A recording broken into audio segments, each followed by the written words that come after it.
Nah, permasalahannya adalah kadang-kadang kita tidak mengalami pengampunan di dalam kehidupan kita bersama dengan Tuhan. Kita susah sekali mengampuni orang lain karena kita tidak mengalami pengampunan di dalam Tuhan.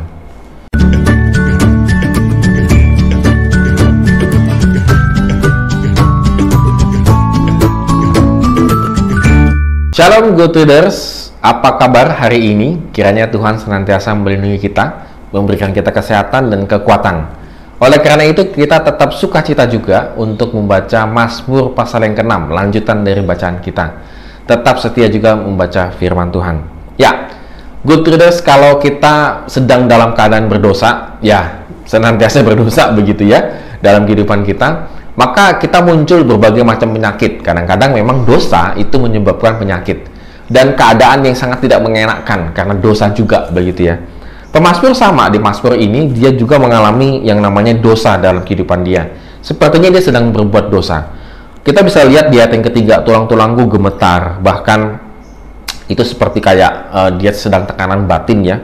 Dan di ayat yang ke-7, 8, air mata dan sakit hati. Bahkan itu ada murka Tuhan di ayat yang kedua.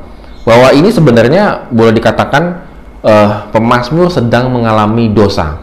Sudah mengalami dosa dan juga tetap memiliki banyak musuh begitu ya. Nah, Good Readers, apa yang terjadi dalam kehidupan kita ketika kita jatuh ke dalam dosa? Betul, keadaan kita menjadi tidak enak. Kita mungkin menjadi gelisah, kita mungkin menjadi serba salah begitu ya. Bahkan bisa menjadi emosional karena kita sedang dalam keadaan berdosa. Nah, kita belajar dari pemazmur ini bagaimana dia tetap datang kepada Tuhan ketika kehidupannya sedang dalam dosa.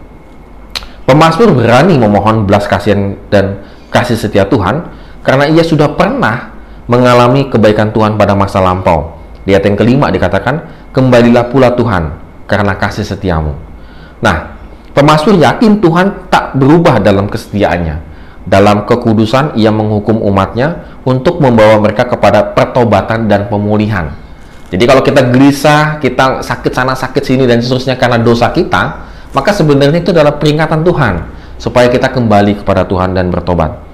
Dengan pengampunan dan kesembuhan dari Tuhan, pemazmur bisa kembali menaikkan syukur di ayat yang ke-6 dan sekaligus membuktikan diri sudah bertobat dengan menolak dosa dan orang-orang yang melakukannya di ayat yang ke-9 dan yang ke-10. Pemazmur juga meyakini Tuhan itu pasti mengampuni dosa-dosanya.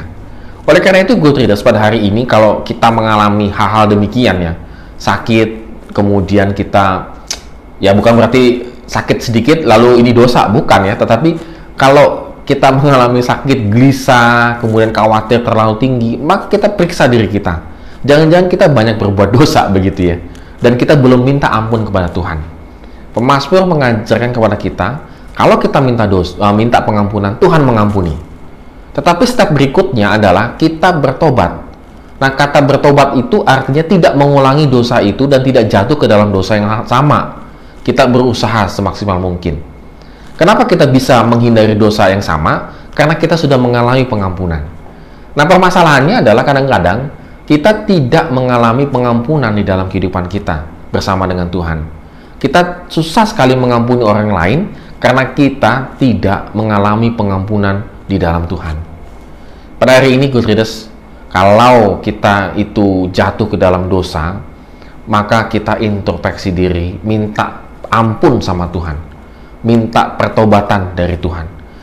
Pertobatan terjadi dalam kehidupan kita kalau kita minta ampun sama Tuhan.